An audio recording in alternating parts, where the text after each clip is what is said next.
prazer conversar um pouco sobre reminiscências do passado. E realmente o passado muitas vezes marca as pessoas de uma forma profundamente e essas pessoas acabam transformando alguns dos sonhos que teve na sua juventude em vocações e que na realidade transformam suas vidas. Isso me aconteceu, eu nasci no interior do estado de São Paulo, Bauru. Bauru acabou se tornando um centro aviatório bastante importante no país e foi impulsionado bastante pelo papel destacado que o presidente da Estrada de Ferro, no noroeste do Brasil, cuja sede era em Bauru, que ele gostava muito de aviação, então ele criou o Aeroclube de Bauru com uma escola de aeromodelismo, uma escola de planadores e uma escola de pilotagem. Nessa época eu tinha 11 anos mais ou menos, quando o Aeroclube começou a ser vitalizado. E quando eu tinha mais ou menos uns 13, 14 anos, eu comecei a frequentar a escola de aeromodelismo. Ele tinha colocado algumas máquinas, tudo isso, nós fazíamos aeromodelos. E progressivamente passamos depois para pilotar avião. Quando eu falo passamos, era porque era uma turma de moleque que olhavam para a aviação com interesse. E nesse momento, por uma razão que nós desconhecemos, eu não conheço essa razão, um suíço, fabricante de planadores da Suíça, foragido da Segunda Guerra Mundial, se instalou lá em Bauru. Estamos chegando em 1943, um bocado de tempo atrás.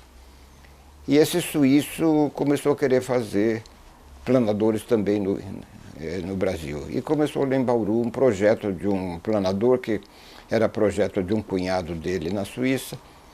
E a molecada trabalhava no planador, colando pecinhas e tudo isso.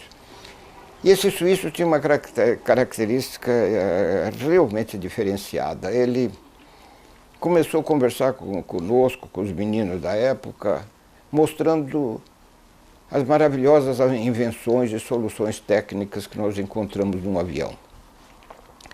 Eu acho que as pessoas, de modo geral, talvez tenham noção distante de quanto o avião é complexo e quantas soluções têm que ser encontradas para que o homem possa voar. Porque o homem não pode voar, ele precisa do avião para voar, não é como os pássaros. E o avião tenta imitar os pássaros, na realidade. E foi aí nesse momento, conversando com os suíços, nós começamos, aquela turminha que estava lá em volta desse suíço que veio para o Brasil, de estranhar o que estava acontecendo, né? Nós tínhamos um professor de química no antigo ginásio da época, que era fã incondicional do Santos Dumont. Ele contava histórias do Santos Dumont, toda oportunidade que tinha no começo de uma aula, ele falava do Santos Dumont. Nós íamos para o Aeroclube, todos os aviões do Aeroclube eram americanos. E aquilo começou a criar na nossa cabeça discussões de o que tinha acontecido conosco. Nós tivemos um sábio do quilate de Santos Dumont, realmente uma pessoa absolutamente diferenciada. Nós não tínhamos, assim, não tínhamos dimensão do porquê que o Santos Dumont tinha ido para Paris para fazer o avião dele. Hoje eu posso responder essa pergunta. Ele foi para Paris porque o Brasil não tinha uma infraestrutura técnica que permitisse fazer os aviões que ele fez. E, em particular, fazendo voar o primeiro avião autopropelido em 1906, e ele fez isso em Paris. E aí esse suíço, ligando essas coisas todas, ele dizia que por trás de cada realização, de cada componente, cada avião tinha pessoas. E argumentava muito sobre o processo de formação de pessoas e mesmo fazendo alguma crítica de que o Brasil não tinha uma escola de formação de engenheiros aeronáuticos na época. E ele falando isso na minha cabeça, na cabeça de um grande amigo, nós dois começamos a discutir esse assunto profundamente. E naquele tempo o presidente da República, o Getúlio Vargas, ele falava muito na integração nacional. e dizia que dificilmente o Brasil poderia ter uma infraestrutura terrestre que integrasse esse país todo. Afinal, 8 milhões e meio de quilômetros quadrados, um dos maiores países do mundo. E surgiu a ideia que o avião, efetivamente, podia transpor todas essas dificuldades e fazer as comunicações e contribuir enormemente para a integração nacional. Então, na cabeça de meninos, pode imaginar como isso repercutia. Isso, quantos anos o senhor tinha? 14 anos, caminhando para os 15, eu estava com 44, 45, e nós, quando a guerra estava terminando nessa época, e foi então que nós começamos a pensar, poxa, por que o Brasil não fabrica avião?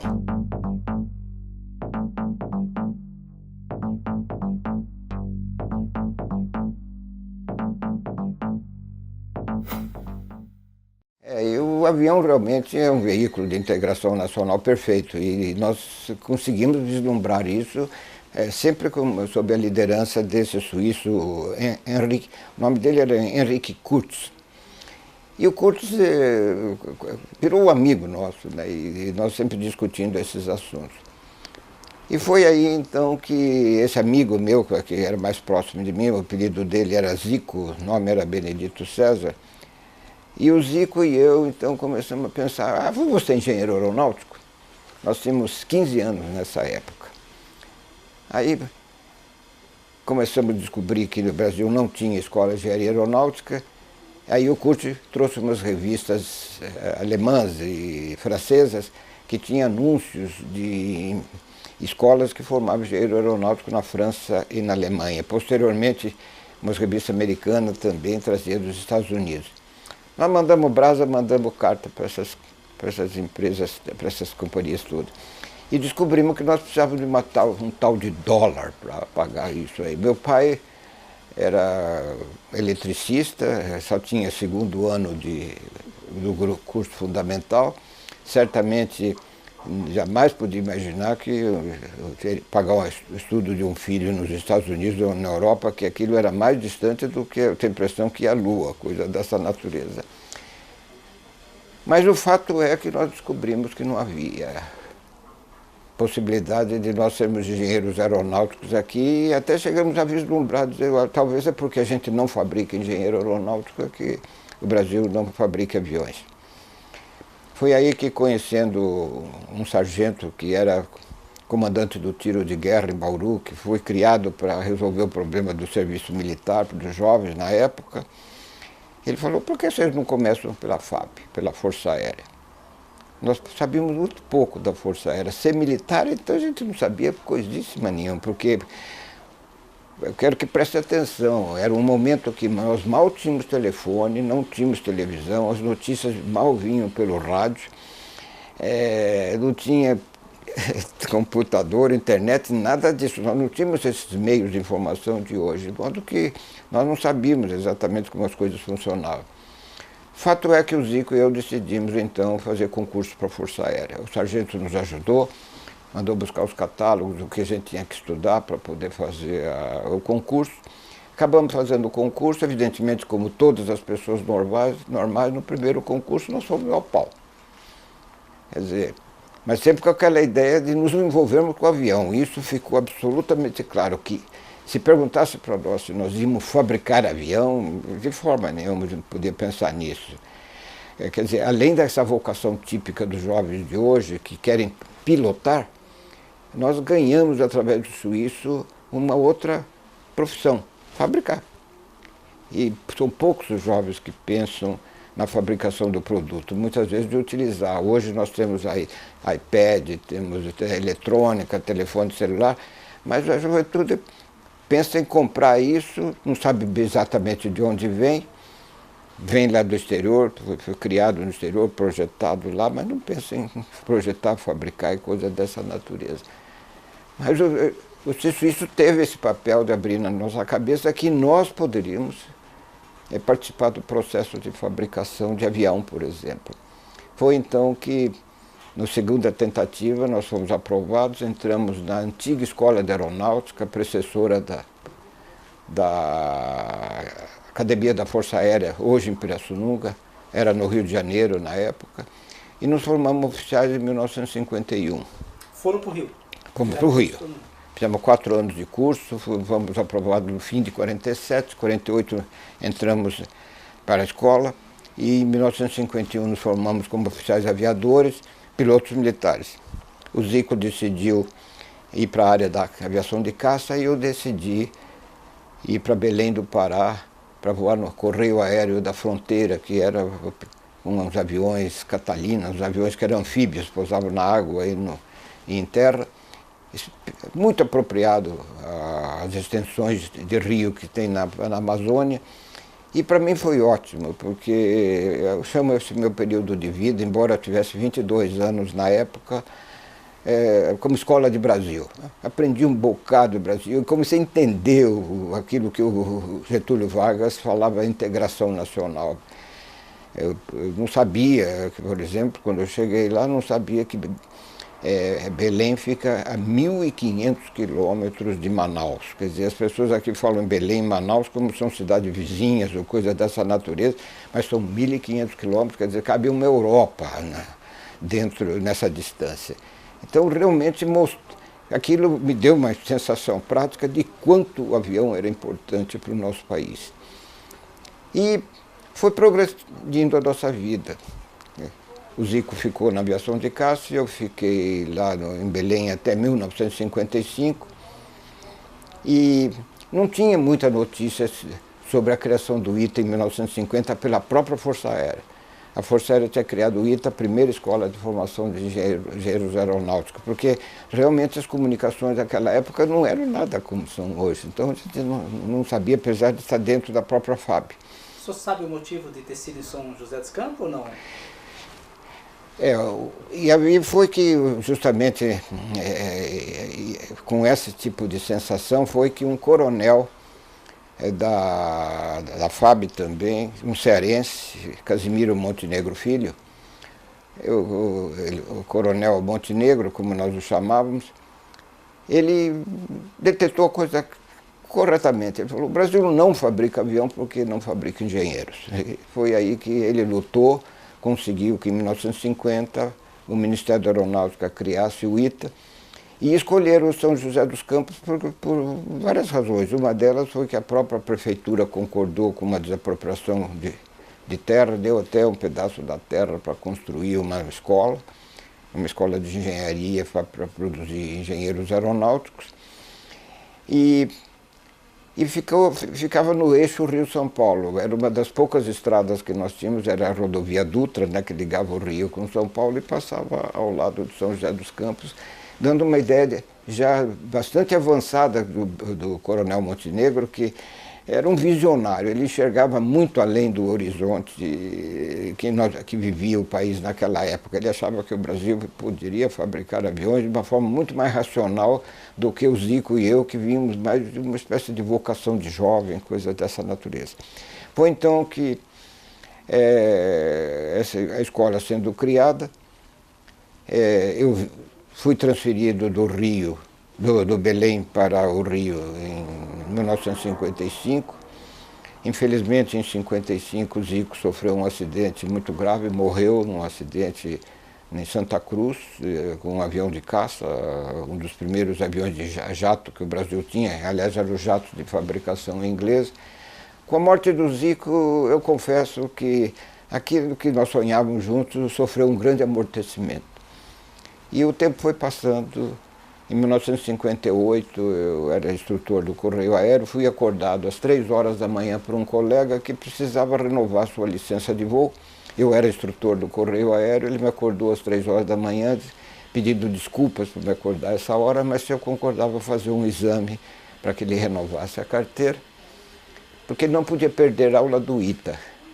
Quando ele falou no ITA, alguma coisa aconteceu comigo. Eu comecei a me interessar e fazer pergunta pelo ITA. Aí que eu descobri que o ITA formava engenheiro aeronáutico e pertencia à Força Aérea. E eu era oficial da Força Aérea.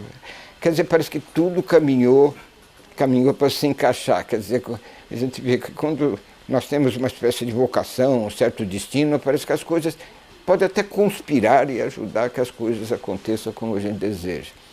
Olha, Aquele voo foi fantástico, porque eu subi naquele voo, naquele avião como instrutor, como aviador. Desci daquele voo como engenheiro. Quer dizer, mudou a minha cabeça aquele voo. E aí eu me vidrei. Falei, como que eu vou aproveitar essa oportunidade? E essa pessoa que me acordou, o nome dele ele era major na época, eu era tenente, o Major Coelho de Souza. E o Major Coelho falou, olha, Osíris, se você fizer um requerimento ao ministro, e se o ministro autorizar, você prestando um concurso para o ITA, você ganha uma bolsa integral de 5 anos para ser engenheiro aeronáutico. Pode imaginar o que foi que me aconteceu. Aquilo foi uma espécie de paulada na cabeça que eu não pensei mais noutra coisa. De conseguir que o ministro aprovasse o meu pedido, que aprovou, e em 58 mesmo eu fiz o concurso para o ITA, e apesar de estar razoavelmente enferrujado, eu já estava com 8 anos de serviço ativo da FAB, 8 anos fora da escola, quer dizer, mas eu voltei a estudar com muito afinco e passei no concurso e em 1958 fui matriculado no ITA. Em 1962 eu recebi meu diploma como engenheiro aeronáutico, quer dizer, aquele sonho de ser engenheiro aeronáutico estava se materializando. Para mim foi um dos momentos mais importantes da minha vida, foi aquele. O reitor, quando entregou o meu diploma, falou, estou entregando o diploma ao mais aeronáutico dos engenheiros que o ITA formou, porque o ITA tem muitas opções, e as minhas opções sempre de curso, para finalização do curso, eram na área da aeronáutica.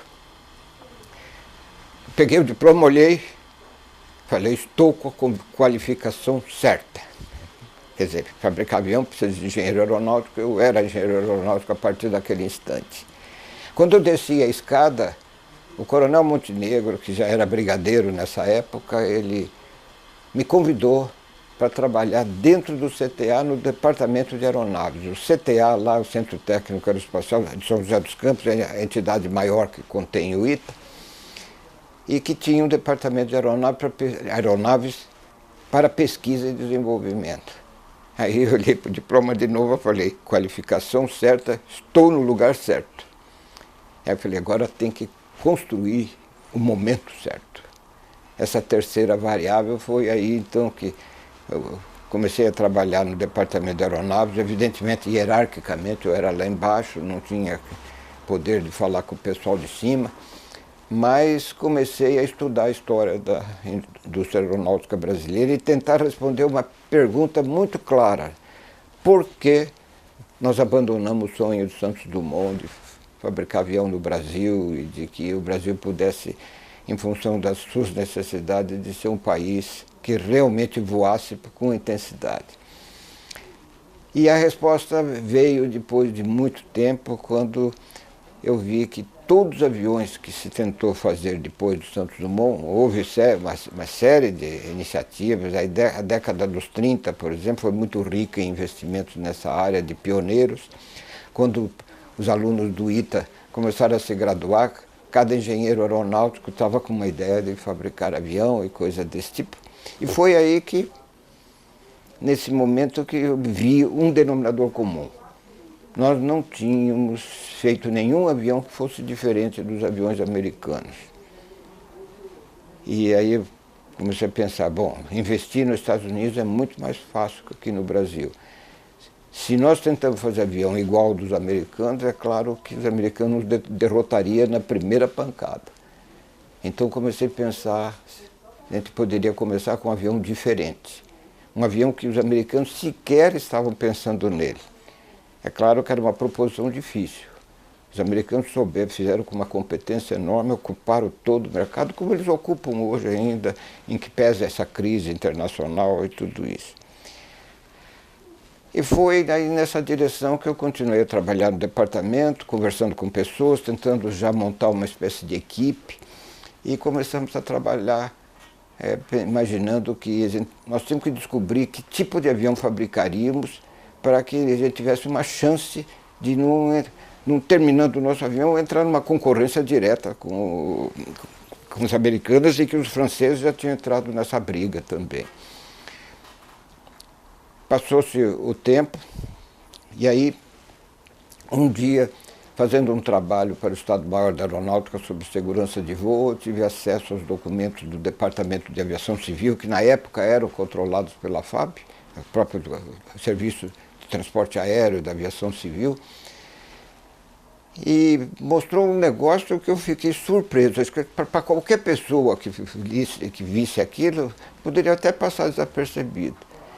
Eu vi que em 1957, o Brasil tinha quase 400 cidades que dispunham de um serviço regular de transporte aéreo, usando aviões que sobraram da Segunda Guerra Mundial, que eram vendidos a preço de banana, muito baratos, e com isso ensejava que se tentasse criar linhas aéreas com esses aviões remanescentes da Segunda Guerra Mundial.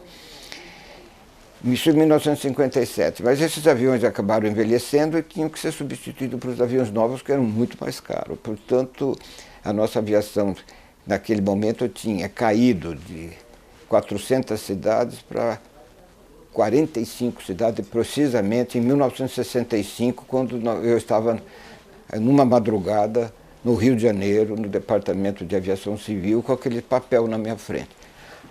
Como eu falei, qualquer pessoa que olhasse isso ia passar por cima e nem tomaria conhecimento. Agora, na minha cabeça, a coisa acendeu. Não, peraí. Comecei a perguntar para mim, mas por que aconteceu isso? Aí a resposta veio clara num instante. Os aviões jato estavam entrando no serviço, o motor a jato tinha sido introduzido pela primeira vez em 1958, nós estamos em 1955. Aviões como o Caravelle já estavam começando a operar aqui no Brasil e tudo isso. Eram aviões mais velozes e todo mundo dizia o povo brasileiro gosta mais do jato do que gosta da hélice, coisa dessa natureza. Então, os jatos começaram a ocupar todo o espaço, mas precisavam de pistas melhores, de melhor infraestrutura, maior quantidade de geração de tráfego das pequenas cidades e, por uma questão óbvia, pouco a pouco as linhas aéreas começaram a abandonar as pequenas cidades. E aí, na conversa com os meus colegas que também começaram a concordar que alguma coisa tinha sido feita, lá mesmo dentro do CTA, no Departamento de Aeronaves, nós cunhamos a pergunta que justificou a criação da Embraer. As cidades médias e pequenas do futuro não vão ter transporte aéreo? A resposta óbvia, sim, vão ter. Com que avião? Com os grandes não dava. Com os grandes não dava. Então nós começamos a entrar com revistas estrangeiras que nós recebíamos para ver quem que estava pensando nisso. Ninguém estava pensando nisso. Todo mundo querendo fazer avião cada vez maior, com maior número de lugares, mais veloz, coisas dessa natureza. Estavam nem ligando para a operação nas pequenas cidades pequenas que talvez não fornecessem nenhuma quantidade de passageiro que tornasse lucrativa a operação. Achamos o avião diferente. Aí esse avião é diferente, não tem ninguém fazendo. Já verificamos as companhias grandes, a Boeing já existia, mas tinha a Douglas, tinha nos Estados Unidos tinha a De Havilland, tinha a Fokker da Holanda, tinha a Saab na Suécia, a Sud Aviation na França, Dornier na Alemanha. Ninguém estava pensando nisso. E nós falamos, olha, é esse o avião. E aí começamos a pensar em provar que isso podia funcionar. Fizemos vários estudos, apresentamos para as autoridades, mas ninguém acreditava porque, de fato, aqui no Brasil é sempre muito difícil a gente começar uma coisa nova. As pessoas perguntam logo, mas quem está fazendo isso? Nós sabemos, ninguém está fazendo. Ah, então como é que vocês sabem que vai dar certo? Olha, ninguém sabe se vai dar certo ou não vai dar certo, mas o fato é que nós acabamos conseguindo algum apoio de algumas autoridades da aeronáutica mesmo. Conseguimos reunir uma pequena equipe de umas 50 pessoas, mais ou menos, e decidimos fazer uma prova de conceito, quer dizer, fazer um protótipo de um avião que pudesse demonstrar que era viável fabricar um avião de linha aérea de pequeno porte, que respondesse às necessidades do transporte aéreo e que pudesse inundar o Brasil de aviões. Mas não só o Brasil, porque depois, mais tarde, nós descobrimos que nos Estados Unidos o fenômeno era o mesmo. Na Europa, igualzinho. A Ásia, igualzinho. A Austrália, que era um país também em desenvolvimento como o nosso, foi uma queda brutal também do número de cidades atendidas pelo transporte aéreo. E nós cada vez nos convencíamos mais disso. E a crítica comeu solto, né? Comeu solto. Todo mundo criticava, dizendo, não tem ninguém fazendo isso, esses caras vão quebrar a cara. Nós lá em São José éramos chamados dos malucos do outro lado da Dutra, porque a Dutra cortava, a rodovia Dutra cortava a cidade, e nós ficávamos do outro lado, lá no CTA. Mas foi aí que, arranjando um pedaço de avião de um lado, de outro, matéria-prima, algumas unidades da FAB nos deram algumas chapas de alumínio, tudo isso. Fizemos molde de madeira, tudo bastante primário. Tinha gente que dizia que o nosso hangar era mais capaz de fabricar móveis do que de avião. Mas o fato é que às 6h15 da manhã do dia 22 de outubro de 1968, o avião decolou pela primeira vez.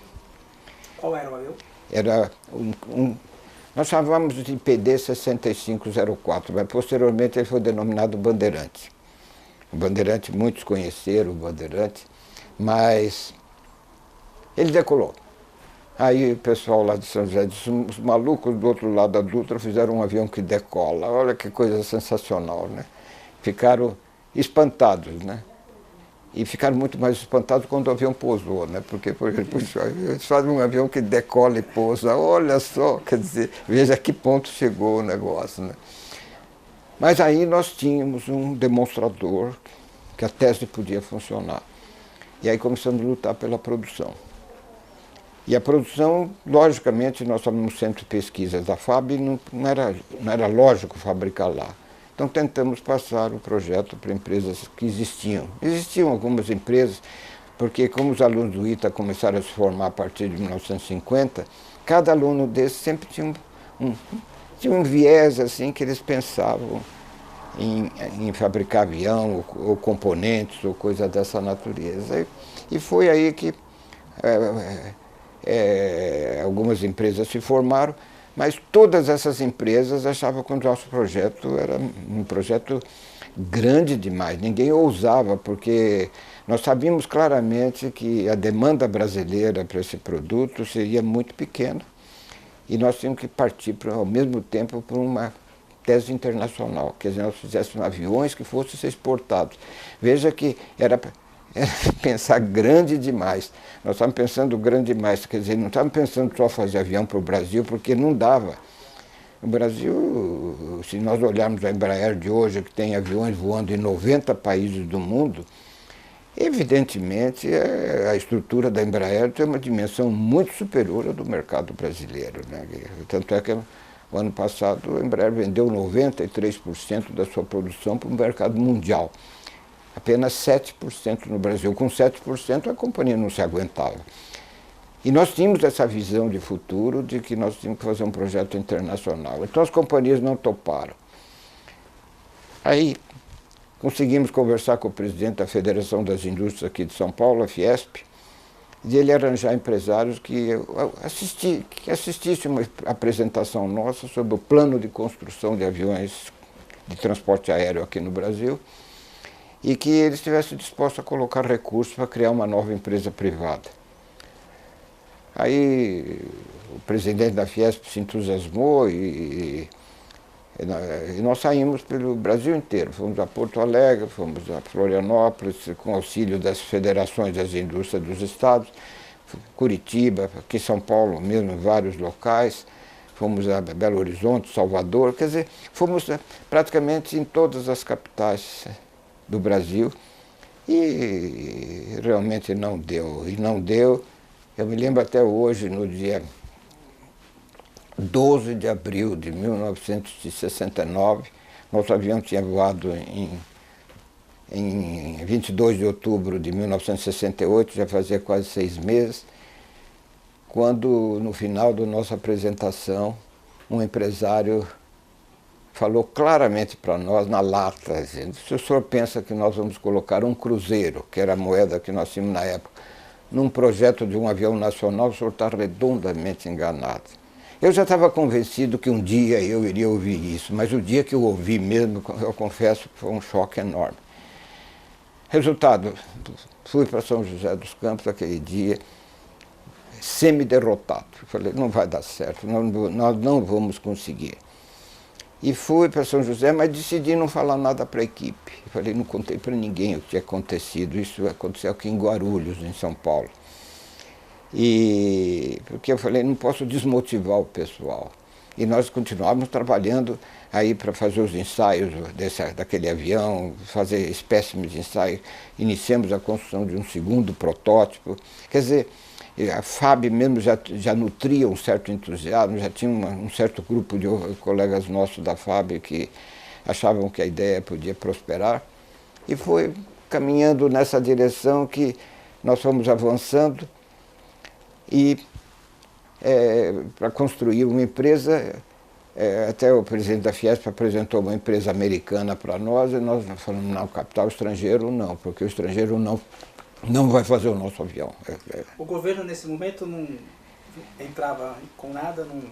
Não, tinha um certo apoio, em particular o ministro da época, que era o ministro Márcio de Souza e Mello, ele nos dava um certo apoio. Mas ele achava que era doidice, o governo não podia fabricar aviões. Disse que montar uma fábrica governamental para fazer avião, ele disse, não é a nossa vocação.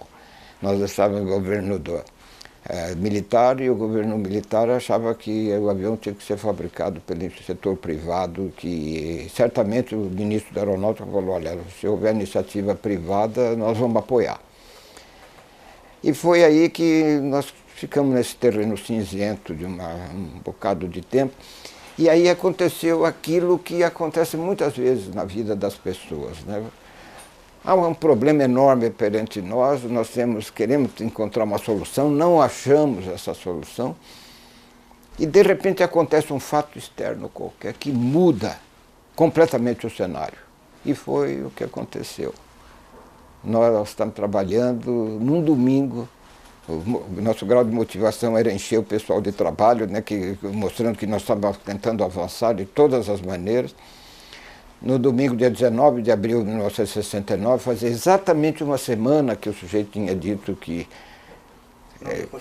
não era possível investir numa empresa nacional, quando o operador da torre de controle de São José dos Campos telefona, eu estava trabalhando nesse domingo, era 7h30 da manhã, dizendo que o presidente da República estava voando para uma solenidade em Guaratinguetá, ali perto, e que não poderia pousar, que o aeroporto de Guaratinguetá estava fechado com um nevoeiro extremamente denso, e que ele foi desviado para São José dos Campos para esperar abrir, ter condições de pouso no aeroporto de Guaratinguetá.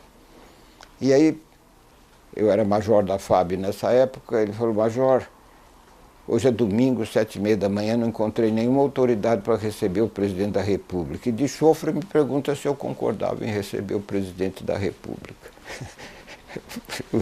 Eu fiquei pasmo, né? Eu falei, meu Deus do céu, se eu pedisse para falar com o presidente, jamais conseguiria. Mas, de repente, no domingo, um cara me disse que o presidente da República vem falar comigo, inverteu a garrafa, né? Eu me preparei, sinceramente, eu acho que eu posso confessar hoje que eu preparei a maior lavagem cerebral da minha vida para convencer o presidente da República a criar uma sociedade de economia mista. Por que sociedade de economia mista?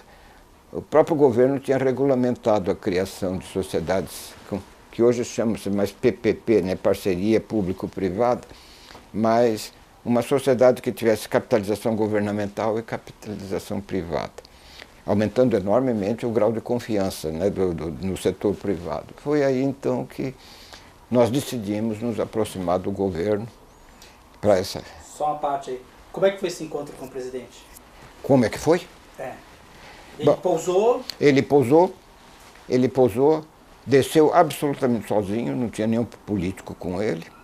E eu tive o presidente na minha mão, 1 hora, mostrando as nossas instalações, que extremamente precárias, e contando para o presidente o cenário do mercado mundial, mostrando que aviões como aqueles que nós estamos fazendo, ninguém estava fazendo, nós podíamos ocupar esse espaço dando partida para a fabricação de aviões, que seriam também utilizados nessa chamada integração nacional, que também era um objetivo do governo daquela época. E foi aí conversando com o presidente, no começo, evidentemente, ele estava aborrecido, porque estava atrasado para a solenidade que ele foi para Guaratinguetá, pousou em São José dos Campos e, de repente, viu um sujeito o encurrala para vender um negócio que ele não sabia do que se tratava.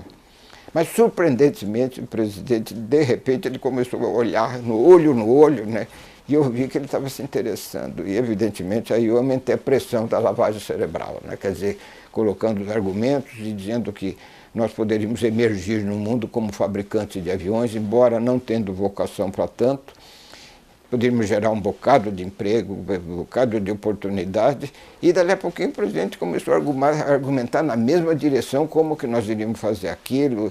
E olha, aí virou um papo de pessoas que estavam convencidas com o mesmo objetivo. E foi aí que, quando terminou tudo, o presidente agradeceu muito. Ele falou, puxa, se não fosse aquele nevoeiro, nós não teríamos nem conversado. Ele falou, eu vou conversar com os ministros disso aí, e você vai ter notícia minha. E realmente teve. Em 26 de junho de 1969, ele reuniu uma parte do Ministério, o Ministério da Indústria e Comércio, Planejamento, Fazenda e o próprio Aeronáutica, quando nós fizemos a última apresentação do plano da indústria aeronáutica e foi aprovado, e nessa reunião, pela primeira vez surgiu o nome da Embraer como Sociedade de Economia Mista. Isso se transformou em lei em 19 de agosto de 1969. Eu fui apontado como presidente da companhia 0 quilômetro, quer dizer, ela não tinha absolutamente nada, a começar a companhia. E no dia 2 de janeiro de 1970, vencido todos os problemas burocráticos e tudo isso, nós nos sentamos pela primeira vez com o nome, sob o nome Embraer, Empresa Brasileira de Aeronáutica. E foi aí que eu, como presidente, coloquei a estratégia da companhia, fiz a diretoria com aqueles colegas que trabalhavam conosco ali no protótipo, quer dizer, gente que estava realmente envolvida. Uma empresa bem enxuta, eu acreditava muito que nós tínhamos que ser eficientes, porque a competição não é brincadeira no transporte aéreo. Fomos crescendo vagarosamente e fomos embora. Aí transformamos aquele primeiro protótipo que nós fizemos, demonstração de conceito, num avião já de série.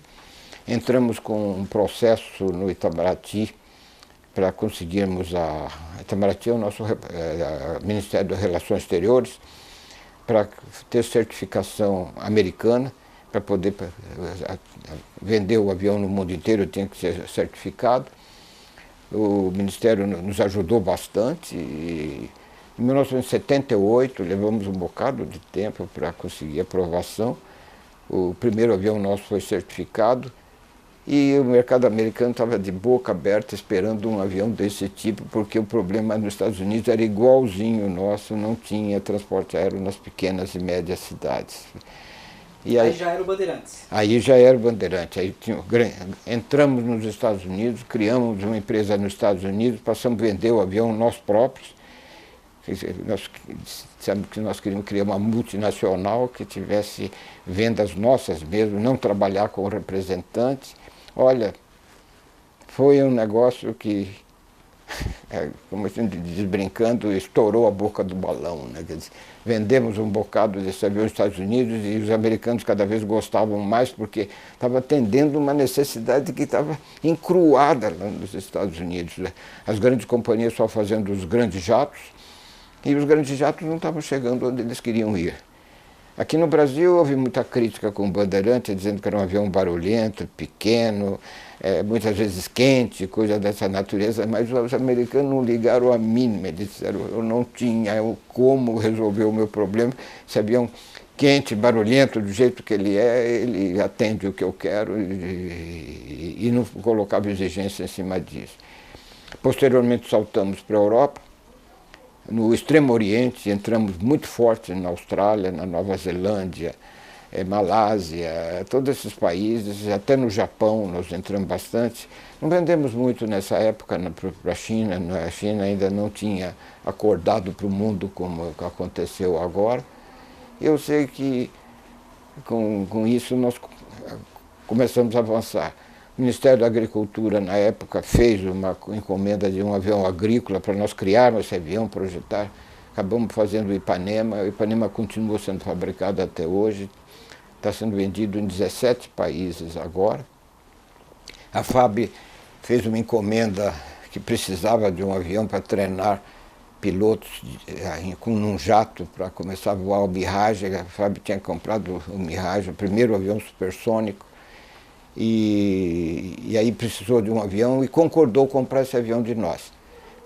Fizemos um concurso internacional, os italianos ganharam, e com o avião deles, e nós fizemos esse avião junto com os italianos, e um monte de italianos veio para o Brasil e nos ajudou com uma assistência técnica superlativa, e muitos desses italianos acabaram casando mesmo em São José dos Campos e ficaram conosco o tempo inteiro. Quer dizer, começou a construir uma equipe técnica de primeiro mundo ali em São José dos Campos. E tinha produção lá? Tinha estrutura para fazer a produção? Não, nós tivemos que construir. Nós construímos hangares não só de produção, como de teste, de aprovação, depois hangares para os clientes, né? Fizemos toda a documentação técnica, começamos a preparar os esquemas todos de assistência técnica, peças de reposição, criamos escolas de treinamento para formação de pilotos e de tripulantes, serviço de manutenção, quer dizer, toda essa parafernália que fica embaixo para que o avião possa voar, tudo isso foi criado progressivamente, é claro, não foi assim um tapa de um dia para a noite, mas sempre procurando adotar as técnicas americanas, em particular, de venda. Os americanos são bons vendedores, eles sabem como fazer essas coisas, e realmente, como nós comprávamos muitos componentes nos Estados Unidos, como alguma coisa de hidráulica, nós comprávamos motores, eletrônica, coisa dessa natureza, e esses fornecedores acabaram se entusiasmando com o projeto virgem de criar avião no Brasil, que eles próprios se realizavam conosco, com os resultados que iam obtendo, e nos ajudaram extraordinariamente. Mesmo os franceses depois acordaram, né, pelo que estavam fazendo. Os franceses cultivam a memória de Santos Dumont, como nós fazemos aqui, e olharam, olha o espírito de Santos Dumont empurrando essa gente. E vinham os franceses. E depois aí foi aumentando isso, nós fomos para outros países. Eu sei que São José dos Campos acabou se engalanando lá com gente do mundo inteiro indo a São José para ver aquele fenômeno que tinha acontecido. Os australianos, então, eles ficaram impressionados. Eles disseram, meu Deus do céu, vocês conseguiram. Como que isso pôde ser feito? E resultado, compraram um bocado dos nossos aviões, todo o interior da Austrália, que tem problemas enormes de comunicação, como é o caso aqui do Brasil, começou a ser atingido com soluções de voo com os nossos aviões. Porque eram aviões realmente robustos, operavam independente do aeroporto, quer dizer, no aeroporto precisava só do combustível.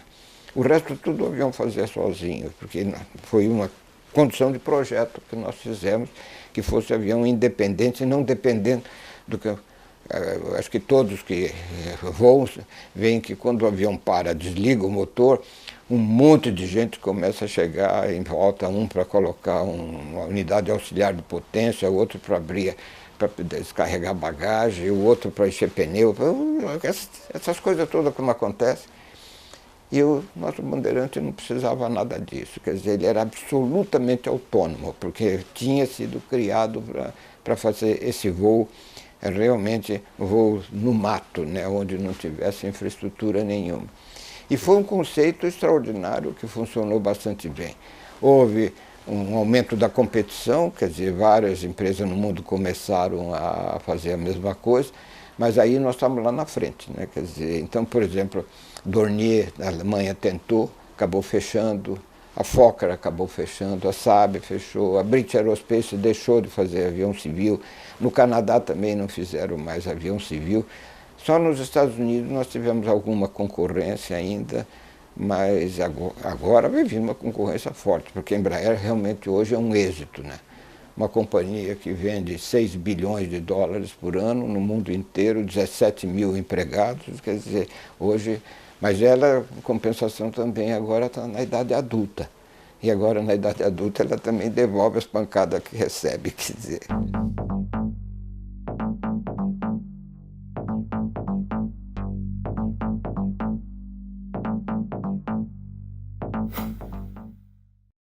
Eu sinto isso permanentemente.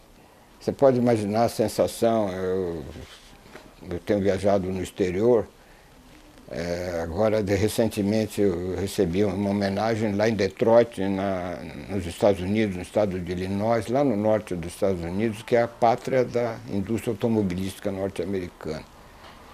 Fizeram uma homenagem para mim, quando chegou no final, eu ia embora, telefonei para um amigo meu lá de Memphis, no interior dos Estados Unidos, perguntando se eu poderia, vinha para Miami para pegar o nosso avião, para vir para o Brasil.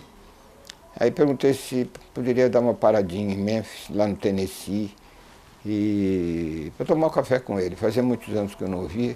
Ele falou, veio mesmo. Aí eu fui comprar passagem, comprei a passagem de Detroit para Memphis. No dia seguinte embarquei no avião, era nosso. Pode imaginar a emoção. Quer dizer, isso aí eu vivo permanentemente. Eu vou aí no aeroporto de Congonhas, eu vejo aí os aviões nossos da Embraer nas cores da Azul, da Trip. Eu olho para esse avião, sempre tem uma sensação de dizer o seguinte, o sonho se materializou. Aquilo que eu descrevi para o presidente em 1969, dizendo a ele que nós iríamos fabricar aviões de todos os tipos, vender para o mundo inteiro, está acontecendo. Quer dizer, realmente eu tive essa oportunidade. Quer dizer, o que eu desejaria é que os jovens brasileiros todos tivessem essa oportunidade, quer dizer, de pensar grande num certo momento que ele pode fazer alguma coisa. Em vez de simplesmente entrar numa loja e comprar um iPad, coisa dessa natureza que um jovem faz hoje, que ele olha para aquele iPad e pensa, ele pode pensar, eu faço coisa melhor que isso. Quem sabe um dia ele faça um substituto do iPad que venda nos Estados Unidos, venda na Europa, coisa dessa natureza. Tudo isso é possível no mundo de hoje, um mundo aberto, competitivo, tecnologicamente competente, quer dizer, coisa desse. Isso aí pode acontecer com qualquer um. Agora, é necessário que as pessoas imaginem e de fazer coisas diferentes. Porque eu não acredito, por exemplo, que um dia alguém não vai fazer um produto que derrube a Apple. Quer dizer, isso sempre acontece, como nós derrubamos uma série de companhias. Agora tem companhias já avançando sobre o terreno da Embraer, pode derrubar a Embraer, mas nós temos que lutar para que isso não aconteça. Mas eu diria, é possível coisa dessa natureza. Hoje, muitas coisas podem ser inventadas, coisas diferentes. O Steve Jobs, por exemplo, da Apple, quando ele imaginou fazer o iPad, nenhum de nós, como consumidores, imaginávamos que nós precisávamos de um iPad, não é verdade? Hoje está aí. Um iPhone, por exemplo, o caminho do telefone celular, para onde é que vai? Qual vai ser o telefone celular do futuro? E a pergunta é, por que nós não podemos fazê-lo? Vamos esperar que eles façam lá no hemisfério norte. Eu acho que a gente tem que sacudir essa roseira e dizer o seguinte, tem pedaço aí de coisa que eu posso fazer e não preciso ficar simplesmente indo numa loja e comprar. Quem sabe nós possamos fazer. E como resultado o que acontece? Novos empreendimentos podem surgir, geração de emprego, geração de oportunidades, melhoria da qualidade de vida da população brasileira, colocando produto no mundo todo. Porque ninguém imagina que a Coreia do Sul está vendendo o Hyundai aqui, vendendo Samsung, vendendo Kia, coisa desse tipo, sem ter feito um esforço inovador que levou a isso. A mesma coisa dos produtos chineses agora, sem falar dos produtos tradicionais que vêm da França, Europa, de modo geral, ou então dos Estados Unidos.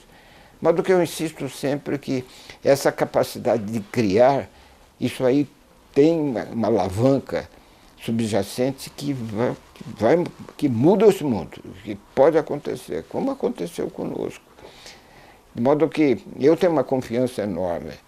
Eu me lembro que quando eu me formei no ITA, cada aluno, cada colega meu estava escolhendo um emprego. emprego de produtos em empresas existentes. Recentemente eu fui convidado para fazer uma palestra lá no ITA e contei para os alunos mais ou menos essa história que eu estou contando aqui, como que nasceu a ideia de fabricar avião. Quando terminou foi fantástico, os alunos me procuraram, todos eles tentando dizer, olha, eu estou inventando isso, eu estou fazendo aquilo, eu estou fazendo dessa maneira. Quer dizer, eu acho que essa juventude nossa está nascendo sob outro astral. Que isso aí, se nós, adultos hoje, na nossa sociedade, soubermos apoiar isso, nós criamos uma legião de brasileiros criativos e produtivos que podem fazer sombra no mundo.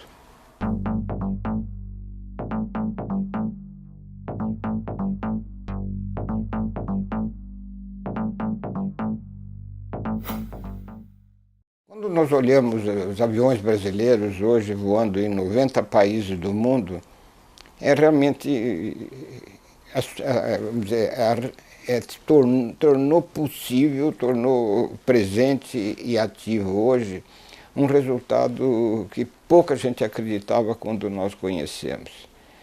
Tenho certeza que isso aconteceu com o Steve Jobs quando criou o iPad, ele deve ter lutado com muita dificuldade, mas sem dúvida nenhuma ele também teve uma vitória de olhar e enxergar além do horizonte. Quer dizer, essa capacidade de empreendimento existe em todas as pessoas. As pessoas, de uma forma maior, uma forma menor, desejam criar alguma coisa de novo e caminhar para a realização. Nós precisamos muito disso, o nosso país precisa disso.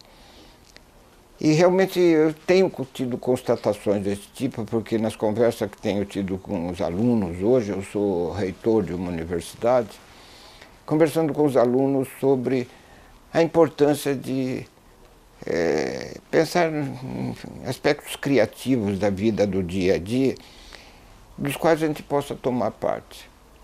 Recentemente eu fiz uma palestra na Politécnica aqui em São Paulo e perguntei no início da palestra qual deles, dos jovens presentes, que tinha um iPad, feito esse iPad da Apple, que todos conhecem hoje, que quando o Steve Jobs começou a projetar, ninguém imaginava que nós precisávamos disso, quer dizer, ele enxergou além do horizonte. Todos eles tinham um iPad. Aí eu perguntei, você vai esperar que a Apple vá fazendo novos modelos do iPad e você segue o resto da sua vida comprando o iPad dele, ou vocês vão criar qualquer coisa que derrube a Apple e a gente coloca um produto feito por nós, da mesma maneira como aconteceu com o avião? Todos olharam para mim com um olhar de descrença, mas na realidade eu noto que hoje o jovem mudou de uma forma dramática. Eu me lembro que quando eu me formei no ITA, há mais de 60 anos, os jovens da minha turma, todos eles, cada um deles ia atrás de um emprego. O que era um emprego? Era alguém no passado que tinha investido, tinha criado uma oportunidade e num certo momento precisava de engenheiro, foi buscar engenheiro lá no ITA como engenheiro recém-formado. Recentemente o ITA me convidou para conversar com os alunos de hoje. Foi um negócio muito interessante, porque eu contei uma história semelhante à história que eu contei agora. E quando terminou, eu me vi cercado pelos alunos, cada um deles querendo contar para mim o que eles estão fazendo de novo. Coisa que não existe, que eles estão projetando e imaginam que pode transformar isso em realidade. Esse é o cenário do mundo hoje. O mundo de hoje está dominado por produtos extremamente complexos, produtos inteligentes, que são colocados no mercado das mais variadas formas e são comprados pelas mais variadas nacionalidades de todos os países do mundo. O mundo se globalizou. Então, nessa globalização mundial, nós não precisamos ficar pensando só dentro do Brasil. Eu acho que nós temos que crescer e dizer, nós somos cidadãos do mundo, nós podemos participar do que o mundo está fazendo. Nós olhamos hoje, nós atravessamos a rua de qualquer cidade do Brasil e encontramos produtos chineses. Os chineses atravessam a rua de qualquer cidade chinesa e não encontram produtos brasileiros. Olha a oportunidade de mudar isso. Isso É uma área em branco. Simplesmente não tem. Nós temos nossos aviões, por exemplo, na Coreia do Sul, que está vendendo para nós aí o Hyundai, o Samsung e tudo isso, eles estão vendendo para nós esses produtos sofisticados. O avião do primeiro-ministro da Coreia do Sul é um avião nosso, fabricado pelo Brasil. Quer dizer, é uma espécie de moeda de troca. Quer dizer, eles mandam produtos complexos de nível alto tecnológico, como é o caso dos produtos coreanos em particular, que nós usamos normalmente, e eles usam um avião nosso que também é um produto atualizado, complexo e devolvendo na mesma moeda. A pergunta que temos que colocar é, será que nós não podemos fazer isso em outras coisas? Botar a criatividade brasileira, que não é ruim, o brasileiro cria, é um povo razoavelmente criativo, somente de estender isso. Agora, há uma responsabilidade da sociedade, porque o Steve Jobs mesmo, ele falou, se eu não estivesse no Silicon Valley, eu não teria conseguido criar a Apple. O que ele disse? Se a sociedade local não o tivesse apoiado, ele não teria conseguido. No nosso caso, se não tivesse encontrado um apoio de um CTA, uma instituição de pesquisa mantida pela Força Aérea, não teria acontecido nada. Quer dizer, então nós temos uma responsabilidade de preparar esse campo. É mais ou menos como se nós trouxermos uma semente e queremos que ela germine. Agora, o que nós temos que fazer? Nós temos que preparar um terreno fértil para que a semente se torne uma árvore frondosa que possa produzir frutos, não é verdade? Quer dizer, isso é absolutamente necessário e na vida social, na vida humana que nós vivemos no planeta, isso funciona da mesma maneira. Quer dizer, a sociedade tem que ter crenças em valores, coisas dessa natureza, mas é fazer com que cada jovem possa pensar alguma coisa nova e a sociedade, de alguma maneira, aceitar, aplaudir, financiar, pagar conta, correr o risco, quer dizer, coisas dessa natureza que são típicas de um empreendimento novo. Eu vejo hoje isso com enorme esperança e cada vez que eu tenho contato com jovens eu fico entusiasmado de ver a reação deles, como essa reação que eu vi lá no ITA, dos alunos do ITA, na própria Politécnica aqui em São Paulo, em outras escolas também, de um modo geral, mesmo fora daqui, no interior do estado de São Paulo, no interior da Amazônia. Recentemente eu fiz também uma palestra lá em Belém do Pará, a reação foi muito semelhante. Então, eu diria que nós estamos vivendo um momento mágico do mundo. Os instrumentos estão aí. Agora, tem que aquelas cabeças atiladas, imaginarem, olha, eu posso fazer uma coisa. E nós vivemos momentos de dilema, né? Um deles, por exemplo, que a gente vive agora, perguntar qual o futuro do livro? Será que os livros no final vão desaparecer e nós só vamos ter isso na internet ou com essas soluções que já estão aparecendo, como essa solução do Kindle que a Amazon colocou agora, todo mundo vai ler no computador, vai ler no telefone celular ou coisa desse tipo. Olha, sinceramente, eu vejo que tudo isso está em branco para a busca de uma nova solução. Mais ou menos como nós conseguimos com um avião que nós chamamos diferente. Hoje, nós estamos sendo filmados hoje por uma filmadora eletrônica que está aqui me olhando. Será que as filmadoras do futuro vão ser igual a essa? Certamente não. Nós vimos que verdadeiros castelos foram derrubados. No passado a Kodak era a rainha da fotografia. Hoje Kodak não tem expressão nenhuma na fotografia. Quer dizer, então veja, tudo isso está acontecendo e está acontecendo com rapidez.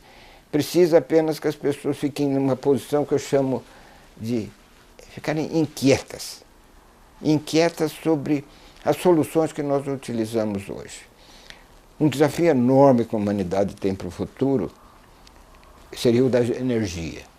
Será que a energia do futuro nós vamos ter que buscar sempre do petróleo? Nós não vamos encontrar uma coisa diferente? Claro que vamos, meu Deus do céu. E já tem certos indícios aí de a gente usar hidrogênio, coisa dessa natureza. Ou então, na questão da alimentação humana. Tem gente que diz que até 2020 o mundo vai ter 7 bilhões de habitantes. Como que vamos alimentar os 7 bilhões de habitantes? Eu acho que a tecnologia pode dar respostas disso. Tecnologia e conhecimento. Conhecimento significa escola. Escola significa educação. Então eu diria, os jovens só tem um caminho aí, se dedicarem profundamente à educação, mesmo porque a profissão que ele vai ter no futuro pode não ser a profissão de agora, porque tudo está mudando. Então nessa altura ele tem que ter uma competência técnica muito grande para se adaptar a esse cenário. E é um desafio que todos vão ter que enfrentar, mas é um desafio, eu diria, gostoso, dos bons, de fazer uma coisa nova e ganhar. Você pode até acumular algum dinheiro com isso, mas na realidade a satisfação de ter qualquer coisa, de simplesmente, como eu me sinto, por exemplo, voando em vários países do mundo, aí de repente eu vejo lá na pista um avião fabricado por nós.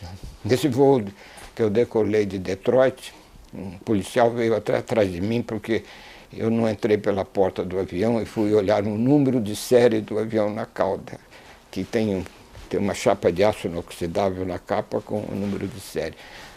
Aí o policial foi atrás de mim, lá nos Estados Unidos. O que o senhor está fazendo aí? Eu estou vendo o número desse avião. Ele, por que o senhor faz isso? Não, porque eu acho que fabriquei esse avião. Aí ele me olhou espantado. O senhor fabricou esse avião? Falei, não fui eu, foi a fábrica que eu ajudei a criar, coisa. Aí ele me pegou pelo braço, foi lá, me apresentou para o piloto e tal. Olha aí, esse cara aí que fez o avião que vocês vão voar agora. Quer dizer, o entusiasmo dele de ver como a coisa tinha acontecido. Mas eu acho que isso aí não tem preço. Quer dizer, a gente não é pago por isso, mas é qualquer coisa que traz para a gente, eu diria, uma satisfação que não há dinheiro que pague. De modo que eu acho que a juventude precisa pensar nisso e fazer desse nosso país, que é um país geograficamente grande, mas que ele possa ser também cultural, educacional e economicamente grande, nas mesmas dimensões de um país continental. Quer dizer, nós somos um país continente e nós temos possibilidades imensas aí de fazer uma diferença muito grande nesse mundo que está por aí fora.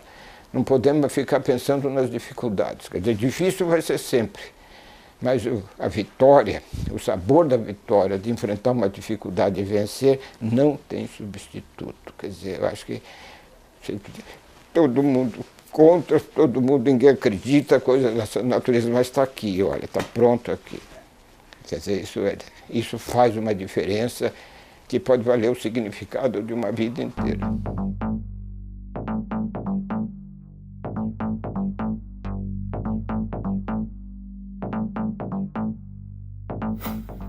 Doutor Osiris, quando você chegar no céu e encontrar com Deus e ele te perguntar, doutor, valeu a pena a profissão de engenheiro aeronáutico? O que você vai responder para ele?